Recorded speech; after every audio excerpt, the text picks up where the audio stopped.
যে ব্যক্তি ইলম সঞ্চয় করার জন্য, জ্ঞান লাভ করার জন্য বাড়ি থেকে বের হয়ে গেল, সেই ব্যক্তি আমি আল্লাহর রাস্তাতেই থাকলো, জোরে বলুন সুবহানাল্লাহ। তাহলে আপনি এই জায়গায় এসেছেন জ্ঞান সঞ্চয় করার জন্য, তাহলে আপনি কিন্তু অন্যান্য কোনো জায়গায় নেই।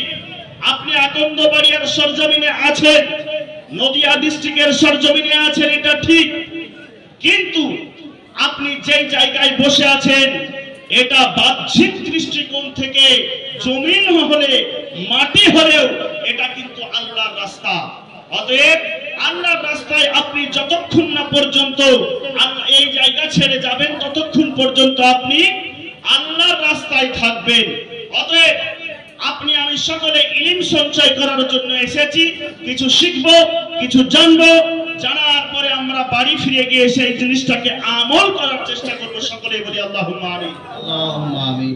তো বক্তব্যের শুরুতে আল্লাহ পাক রব্বুল আলামিনের প্রশংসা, যিনি এক ও অদ্বিতীয় ওয়াহদাহু লা শারীক, যে আল্লাহ পাক রব্বুল আলামিন আমাকে সুদূর মুর্শিদাবাদ থেকে আপনাদের নদিয়া ডিস্ট্রিক্টের সরজমিনে এসে কিছু বলার এবং আপনাদেরকে কিছু শোনার তৌফিক দান করেছেন, সেই শুকরিয়া আদায় করে সকলেই বলি আলহামদুলিল্লাহ।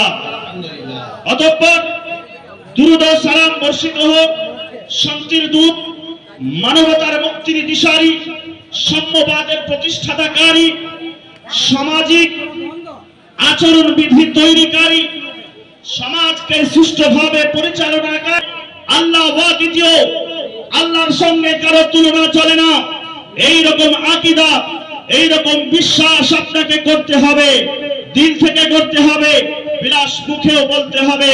তেমনি ভাবে মুহাম্মাদুর রাসূলুল্লাহ সাল্লাল্লাহু তাআলা আলাইহি ওয়াসাল্লাম, তিনি যে আল্লাহর নবী, এই কথাটাকে, তিনি যে আল্লাহর রাসূল, এই কথাটাকে আপনাকে মেনে নিতে হবে, অন্তর থেকে মানতে হবে এবং মুখ দ্বারা প্রকাশ করতে হবে, তারপরেই আপনি ঈমানদার হতে পারবে। অতএব আমরা সকলেই আল্লাহর একাত্মবাদের উপরে ঈমান নিয়ে এসেছি, রাসূলের রাসূলিয়াতের প্রতি ঈমান নিয়ে এসেছি, কিন্তু বর্তমান সময়ে বিভিন্ন ধরনের ফিরকা, বিভিন্ন ধরনের দল আজ মুসলমানদের মধ্যে উদ্ভব হয়েছে, তৈরি হয়েছে। আজ সমাজের মধ্যে বহুত ফিতনা সৃষ্টি হয়েছে। আসলে এটা নতুন কোনো বিষয় নয়। আল্লাহ রাসূল সাল্লাল্লাহু তাআলা আলাইহি ওয়া আলিহি ওয়া সাল্লামের যুগ থেকে আজ পর্যন্ত পৃথিবীর মধ্যে এই রকমের মুনাফিক ফিরকাগুলি আজ ঘুরে বেড়াচ্ছে। আল্লাহ রাসূল সাল্লাল্লাহু তাআলা আলাইহি ওয়া সাল্লাম যুদ্ধক্ষেত্রের গনিমতের মাল বণ্টন করছে। এমত অবস্থায় যে সমস্ত সাহাবীরা আল্লাহ রাসূলের অধিক কাছে, তিনাদেরকে আল্লাহ রাসূল সাল্লাল্লাহু তাআলা আলাইহি ওয়া আলিহি ওয়া সাল্লাম একটু বেশি বেশি করে মাল দিচ্ছেন, আর অন্যান্য সাহাবাদেরকে তিনি কিছু কম পরিমাণে মাল দিচ্ছেন। এমত অবস্থাতে একজন ব্যক্তি দাঁড়িয়ে গেল, তার নাম হচ্ছে আব্দুল্লাহ বিন জুল খুয়াইশা। এই আব্দুল্লাহ বিন জুল খুয়াইশা দাঁড়িয়ে গিয়ে আল্লাহ রাসূল সাল্লাল্লাহু আলাইহি ওয়া সাল্লামের দিকে আঙ্গুলকে বাড়িয়ে দিয়েছিলেন, আঙ্গুলকে বাড়িয়ে দিয়ে বলেছেন, ইত্তাকিল্লাহ ইয়া রাসূলুল্লাহ, হে আল্লাহ রাসূল, আপনি আল্লাহকে ভয় করুন, ইনসাফ করে মাল বণ্টন করুন। আল্লাহ রাসূল সাল্লাল্লাহু আলাইহি ওয়া সাল্লাম কোন সাহাবাকে বেশি মাল দিচ্ছে, কোন সাহাবাদেরকে কম মাল দিচ্ছে। এই কারণে আব্দুল্লাহ বিন জুল খুয়াইশা আল্লাহ রাসূল সাল্লাল্লাহু আলাইহি ওয়া সাল্লামকে ইনসাফের শিক্ষা দিয়েছিলেন। এমত অবস্থায় হযরতে ওমর রাদিয়াল্লাহু তাআলা আনহু, তিনি জালালি মেজাজের সাহাবী ছিলেন, তিনি দাঁড়িয়ে গেলেন, দাঁড়িয়ে গিয়ে নঙ্গা তলোয়ার খানাকে বের করলেন, বের করে বলছেন, ইয়া রাসূলুল্লাহ, ইয়া হাবিবাল্লাহ, আপনি যদি আমাকে একবার হুকুম দিয়ে দেন, এইরকম আব্দুল্লাহ বিন জুল খুয়াইশার মতো মুনাফিকদেরকে আমি কতল করে দেব, হত্যা করে দেব। আল্লাহ রাসূল সাল্লাল্লাহু আলাইহি ওয়া সাল্লাম তখন হযরতে ওমরকে বলেছিল, হে ওমর শোনো, এটা আজকের কোনো বিষয় নেই, এরা কিয়ামতের সকাল পর্যন্ত দুনিয়ার মধ্যে থাকবে, এরা নামাজের দিক থেকে তুমি উমারের থেকে বেশি হবে, এদের চরিত্রের দিক থেকে তুমি উমার এদের কাছে হেরে যাবে, এদের দোয়ার কাছে, এদের মুখের আস্তাগফার ইস্তেগফারের কাছে তোমার ইস্তেগফার হেরে যাবে উমার। শোনো, আজ তাদের আমল বেশি দেখাবে, চোখের সামনে আমল বেশি মনে হবে, কিন্তু তাদের ঈমান তাদের হলকমের নিচে, তাদের গলার নিচে তাদের ঈমান নামবে না। অতএব সতর্ক থাকো, সতর্ক করে দিচ্ছি সমস্ত উম্মতদেরকে, এদের থেকে তোমরা দূরে থাকো, এইরকম মুনাফিক থেকে নিজেকে বাঁচিয়ে নাও। আল্লাহ রাসূল সাল্লাল্লাহু আলাইহি ওয়াসাল্লাম তিনি ঘোষণা করেছেন, তিরমিজি শরীফ কিতাবুল ইলমের মধ্যে হাদিস খানা এসেছে, এমন একটা জামানা আপনার নিকটে আসবে যেই জামানার মধ্যে মানুষ আপনার ভণ্ড মূর্খ মানুষেরা সমাজের নেতা তৈরি হবে, মডেল তৈরি হবে, জাহেলেরা আলেমের মসনদে বসে যাবে, তাদেরকে জিজ্ঞাসা করবে মানুষ ফতোয়া, তারা না জেনে না পড়ে নিজের মন গড়া ফতোয়া দিয়ে সমাজকে বিভ্রান্ত করবে, সমাজকে জাহেলিয়াতের দিকে, সমাজকে অন্ধকারের দিকে নিয়ে যাবে। আল্লাহ রাসূল সাল্লাল্লাহু তাআলা আলাইহি ওয়াসাল্লাম এদের থেকে সতর্ক থাকতে বলেছে। আল্লাহ রাসূল বলেছে এদের থেকে দূরে থাকো। এরা যখন তোমার নিকটে বোঝাতে যাবে, তোমাকে যখন বলতে যাবে, এদেরকে তোমরা কখনো আশ্রয় দেবে না, প্রশ্রয় দেবে না। যদি তোমাদের নিকটে এরা বসে যায়, তাহলে তোমাদের ভিতরকার যে ঈমান আছে, এই ঈমানকে তারা আপনার কিনা বের করে নেবে, তারপরে দ্বিতীয়বার ঈমান নিয়ে আসা সম্ভব হবে না। অতএব মুসলমান, আর চিন্তার বিষয় যে আমরা মুসলমান হয়েছি 1450 বছর থেকে এই ধর্মটা একটা রীতি, একটা নীতির উপর দিয়ে একটা সোজা রাস্তায় চলে আসছে, কিন্তু আজ বিভিন্ন ধরনের আপনার রাস্তা বের করে মানুষদেরকে বিভ্রান্তির মধ্যে ফেলে দেওয়া হচ্ছে। হচ্ছে না বাবা জীবন? এই যে একটু আগে আপনারা আল্লাহ রসুলের নাম শোনার পরে এই যে মুখে চুম্বন করলেন বৃদ্ধাঙ্গুলিতে, তারপরে আপনারা চোখে লাগালেন না? এই দেখেন আপনাদের পার্শ্ববর্তী এলাকা বর্ধমান, চিনেন আপনারা সকলে, এখান থেকে খুব বেশি হলে 20 কিলোমিটার হবে, 5 কিলোমিটার, যাই হোক 5 কিলোমিটার হবে এই বর্ধমান।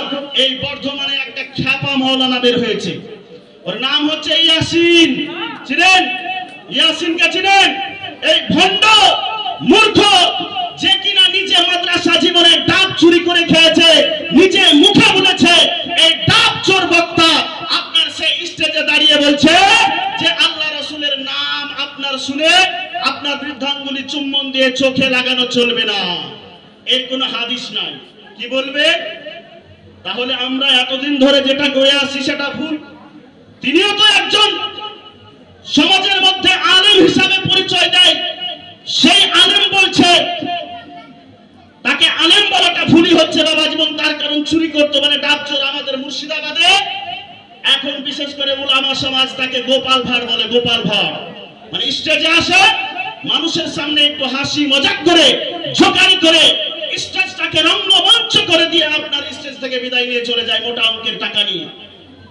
আজ এই বক্তা বলছে আল্লাহ রাসূল সাল্লাল্লাহু আলাইহি ওয়াসাল্লামের নাম শুনে বৃদ্ধাঙ্গুলি চুম্বন করা যাবে না, চোখে লাগানো যাবে না। ওই রকমই আরেক খ্যাপা বক্তা আছে, ওর নাম হচ্ছে মুমতাজুল, বারাসতে বাড়ি। এই মুমতাজুল এও বলছে যে আল্লাহ রাসূলের নাম শুনে যে চোখে আপনার বৃদ্ধাঙ্গুলিতে চুম্বন দিয়ে চোখে লাগানো, এটা হচ্ছে হারাম। ব্রাদার মনে রাখবেন, কোন জিনিসকে শরীয়তের মধ্যে হারাম প্রমাণ করতে হলে দলিলে কতই লাগবে, এমন দলিল লাগবে যেই দলিলকে কেউ কেটে দিতে পারবে না। অতএব মুসলমান, আমরা আহলে সুন্নাত ওয়াল জামাতের মানুষ, আমরা আল্লাহ রাসূলের নাম যতবার শুনি ততবারই চেষ্টা করি আল্লাহ রাসূলের নাম শোনার পরে বৃদ্ধাঙ্গুলিতে চুম্বন দিয়ে চোখে লাগানো। এই বৃদ্ধাঙ্গুলিতে চুম্বন দিয়ে চোখে লাগানোর ব্যাপারে পৃথিবীর মধ্যে অসংখ্য হাদিস বিদ্যমান আছে। হাদিসের কিতাব যদি খোলা হয়, হাদিসের কিতাব যদি পড়া হয়, তবেই আপনি ওগুলো পাবেন। এই হাদিসের মধ্যে আপনার উল্লেখ করা হয়েছে মাসহুল আইনাইনে বিবাতানি আন মুলাতাই সাবাবাতাইনে বাদা তাকবিলিহিমা ইনদা শামাই কাউলিল মুআজ্জিনে আশহাদু আন্না মুহাম্মাদার রাসূলুল্লাহ মা কাউলিহি আশহাদু আন্না মুহাম্মাদান আবদুহু ওয়া রাসূলুহু রাদায়াতু বিল্লাহি রাব্বান ওয়া বিল ইসলামে দীনান ওয়া বিমুহাম্মাদিন নাবিয়্যান জোরে বলুন সুবহানাল্লাহ। কিছুই বুঝলেন না ব্রাদার, এবার বুঝিয়ে বলি।